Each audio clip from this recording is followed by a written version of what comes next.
Hey, ketemu lagi pertemuan ke-11 yang membahas tentang positioning Indonesia di bidang telematika. Perkembangan dari tahun ke tahun menunjukkan perubahan yang sangat pesat. Dari tahun 76 sampai 2009 hingga 2020 penggunaan teknologi komunikasi sangat-sangat pesat.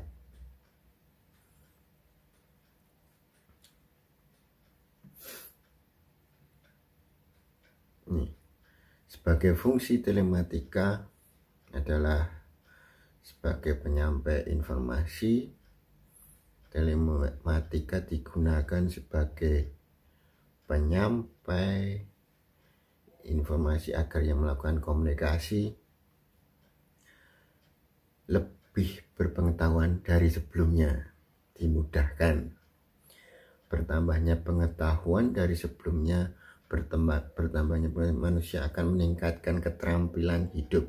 Semakin informasi itu mudah dibagikan secara tepat, jelas, sehingga makna mudah dimaknai, itu akan membuat kehidupan yang semakin maju atau hidup menambah semakin kecerdasan. Semakin banyak orang cerdas karena informasi yang semakin tepat dan meningkatkan kesadaran dan wawasan. Itu cara fungsi telematika.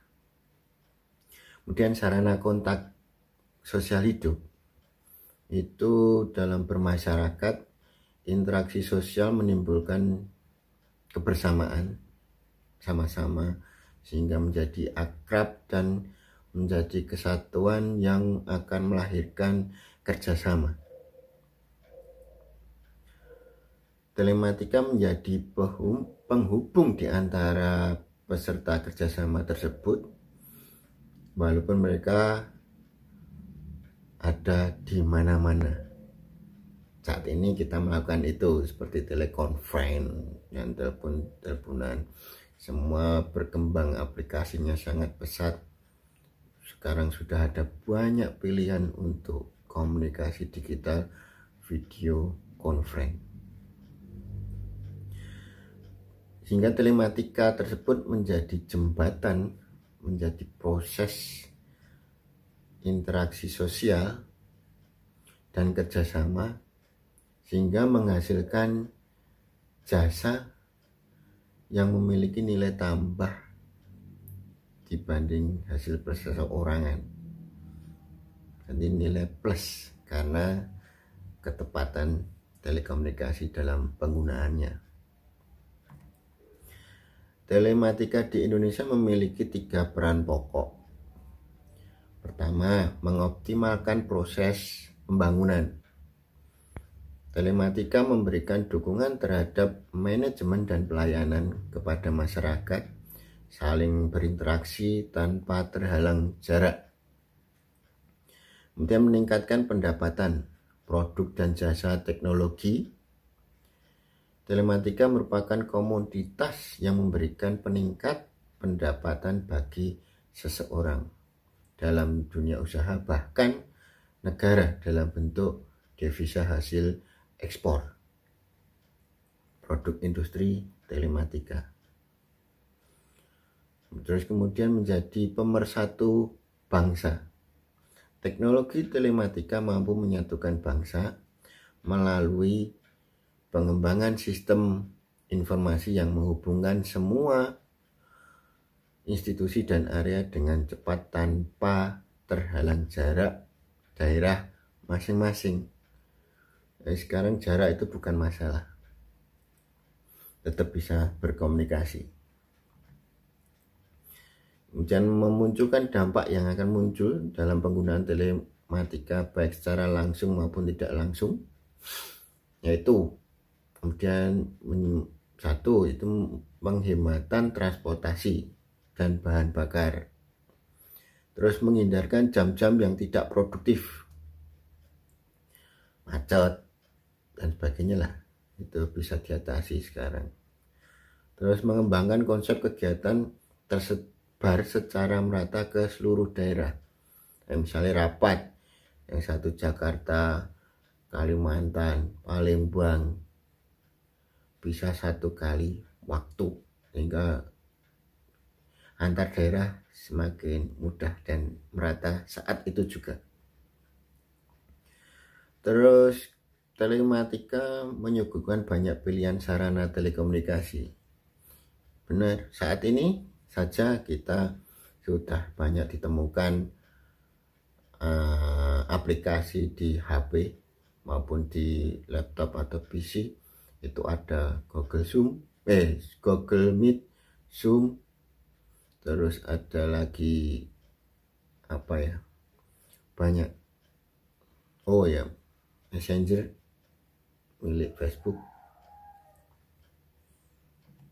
Dan periode telematika, perkembangan telematika itu dibagi menjadi 3. Yang pertama, periode rintisan. Pada periode ini penggunaan teknologi telematika oleh masyarakat Indonesia masih terbatas.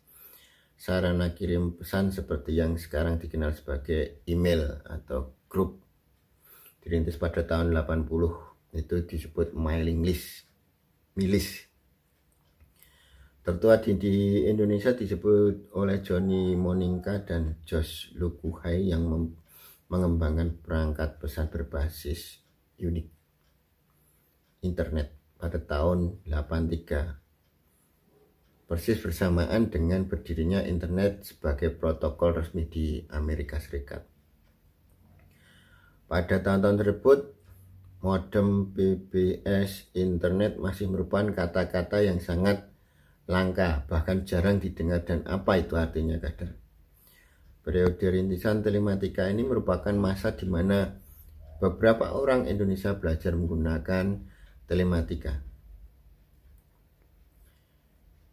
atau minimal mengetahuinya tahun 80-an. Telekonferensi itu waktu itu TVRI menyajikan dialog interaktif, itu waktu Pak Harto. Itu pun hanya satu TV untuk bersama-sama antar pulau untuk kemajuan bangsa dulu, itu Pak Harto. Kemudian periode pengenalan. Periode 1 dasawarsa ini tahun 90-an, teknologi telematika sudah banyak digunakan dan masyarakat mengenalnya jaringan radio amatir yang jangkauannya sampai ke luar negeri tahun 90-an. Ini sampai membuat orang tergila-gila, ini radio amatir. Terus kemudian internet masuk ke Indonesia pada tahun 94, dan milis adalah satu bagian dari sebuah web email. Terus 2 tahun keterbukaan informasi ini, salah satu dampaknya adalah mendorong kesadaran politik dan usaha dagang. Hal ini juga didukung dengan hadirnya televisi swasta seperti RCTI, SCTV, itu tahun 95-96. Teknologi telematika seperti komputer, internet, pager, handphone, telekonferensi, siaran radio, dan televisi internasional, itu TV kabel, mulai dikenal oleh masyarakat Indonesia. Telematika ini mengalami lonjakan pasca kerusuhan tahun 98. Kemudian periode ketiga, aplikasi. Teknologi mobil pun begitu cepat pertumbuhannya, bukan hanya dimiliki hampir seluruh lapisan masyarakat Indonesia. Fungsi yang ditawarkan terbilang canggih. Sekarang sudah 4G, multiprosesor, multimemori, dan jaringan internet wireless access point bahkan semua bisa dilakukan di handphone, smartphone. Data statistik tersebut menunjukkan aplikasi telematika cukup signifikan di Indonesia. Kemudian sehingga tiga perkembangan tadi memunculkan konsekuensi sosial teknologi komunikasi, sehingga perubahan dalam ekonomi juga berubah, dalam proses pekerjaan juga berubah. Secara ekonomi, penggunaan handphone untuk melancarkan transaksi ekonomi menjadi optimal, sehingga mempunyai pengaruh-pengaruh demikian maju, sehingga tablet semua digunakan, sehingga muncul ilmu baru dalam online marketing dan sebagainya karena dampak teknologi komunikasi dalam ekonomi. Dan aspek politik, dengan aspek politik ini, dengan teknologi, salah satu cara untuk melihat pengaruh teknologi pada kehidupan sosial adalah melihat konsekuensi sosial dalam pemakaian teknologi komunikasi. Memiliki makna yang berbeda, sehingga dampak sosial tidak mengandung unsur logis yang sadar, seperti penggunaan personal branding dalam penggunaan aspek politik, kemudian kampanye di dalam politik. Itu semua sudah menggunakan teknologi dan permainan cantiknya dengan teknologi baru. Kemudian transformasi sosial, munculnya masyarakat informasi yang memiliki ciri-ciri sebagai berikut. Informasi menjadi dasar konflik antara pemerintah dan pengusaha. Informasi tidak lagi gratis, itu perubahannya. Semua informasi yang bernilai tinggi akan tersimpan dalam bentuk digital. Kemudian pustaka akan dipenuhi oleh buku-buku elektronik. Pustaka dunia akan muncul dalam bentuk informasi elektronik. Konsep manusia tentang privasi, security, dan pemilikan berubah kebutuhannya. Pertukaran informasi meruntuhkan batas-batas budaya dan wilayah konflik. Enggak hanya sebatas daerah, bisa antar wilayah, negara. Orang yang menjadi spesialis informasi, sehingga karena mudahnya semakin cepat informasi, terkadang membuat seseorang itu sebagai ahli informasi. Siapa cepat dia dapat informasi, dia akan memberikan informasi dan membagikannya, hingga spesialis informasi. Seperti itu rasanya. Dan ada dampak positif.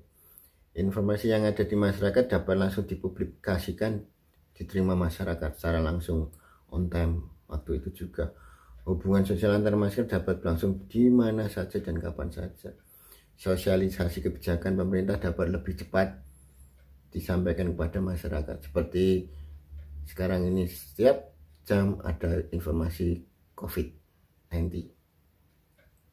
Terus untuk sarana hiburan, adanya share budaya antar daerah ataupun antar negara, pertukaran budaya, informasi pariwisata.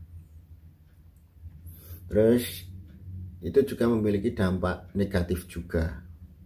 Timbulnya jenis kejahatan baru seperti penipuan, terus ada spam, pengiriman virus dan lain-lain.